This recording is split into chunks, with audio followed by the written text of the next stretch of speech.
আমার নাম শ্রী নিখিল চন্দ্র মল্লিক। আজকে আমি কয়েকটা কথা বলবো।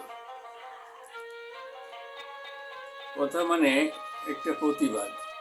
সে হচ্ছে ইউটিউবে এখন অনেক লোক অনেক রকম জিনিস ছাড়ছে, মানে কি বলবো, সত্য মিথ্যা যাচাই করার দরকার নাই। হ্যাঁ, যার যা খুশি তাই সে বলে যাচ্ছে। একজন ভদ্রলোক তিনি প্রচার করছেন সগৌরবে যে বিখ্যাত ঔপন্যাসিক সাহিত্যিক শরৎচন্দ্র চট্টোপাধ্যায়, তার নামে অনেক কুকথা তিনি প্রচার করছেন। মানে কি বলবো, মানে যা করা উচিত না। এখন তিনি বলছেন শরৎচন্দ্রের 2 বিয়ে ছিল এবং 2 বউয়ের নাম তিনি উল্লেখ করছেন। আচ্ছা, একটা গেল। দ্বিতীয়, বিখ্যাত এই সাহিত্যিক তিনি নাকি মানে বেশ্যাপাড়ায় গিয়ে জীবনযাপন করতেন, রাত কাটাতেন।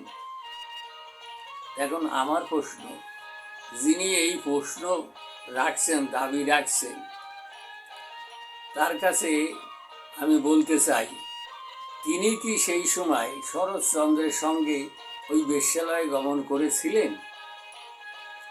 তা না হলে তিনি জানলেন কি করে যে উনি বেশ্যালয়ে যেতেন? আজকে আমার 76 বছর বয়স হলো।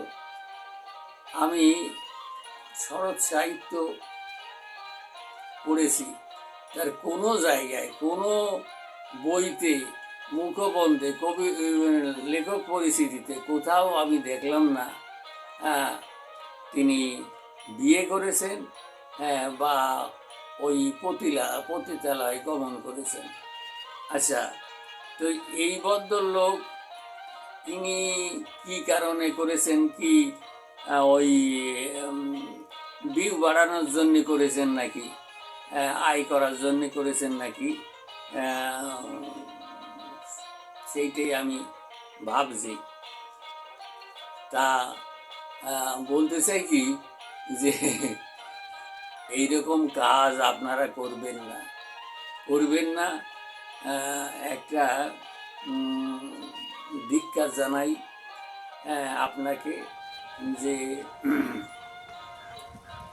এইসব মহান ব্যক্তিদের চরিত্র নিয়ে ঘেটাঘেটি করতে যাবেন না।